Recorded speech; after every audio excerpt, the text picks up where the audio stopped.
ناظرین کرام، افغانستان میں طالبان کی حکومت آنے سے 2 ماہ قبل افغانستان میں ڈالر تقریباً 76 روپے کا تھا۔ طالبان کی پیش قدمی کے دنوں میں ڈالر 106 افغانی روپے پر جا پہنچا۔ طالبان کے لیے بڑھتا ڈالر روکنا ظاہری بات ہے مشکل تھا۔ پھر ایک شام ایک ملا کو اسٹیٹ بینک کا گورنر بنا دیا گیا۔ اس ملا نے اسی دن بینک کے افسران اور ملازمین کو بلوایا میٹنگ روم میں، جہاں سب افسران اس کے آنے کے منتظر تھے۔ کچھ دیر بعد ایک دیہاتی شکل کا ایک ملا نمودار ہوا۔ وضع قطع نہایت رعبدار تھا۔ افسران سے مخاطب ہوا، میرے بھائیوں، مجھے ضرب تقسیم، جمع تفریق، زر مبادلہ، درآمد برآمد کا کچھ پتہ نہیں۔ میرا بس کہنا یہ ہے کہ ڈالر کو نیچے لے کر آؤ، ورنہ یہ سب ہمارے لیے اچھا نہیں ہوگا۔ آپ کی کسی بات کو سمجھنا میرے بس کی بات نہیں۔ آپ جا سکتے ہو۔ وہ مڑا اور دوسرے دروازے سے باہر نکل گیا۔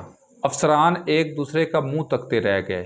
ایک بولا اپنی جان کی امان دیکھتے ہوئے، ہمیں کچھ کرنا ہوگا، ورنہ آپ سب سن چکے ہیں۔ آفیسر باہر آئے اور آ کر اسی شام اعلان کیا، ڈالر 88 افغانی روپے میں ملے گا۔ اگلی صبح پھر اعلان ہوا کہ ڈالر 82 روپے کا ہو گیا ہے۔ معلوم ہوا ڈالر کو کنٹرول کرنا ہو تو پڑھا لکھا ہونا اتنا کوئی ضروری نہیں۔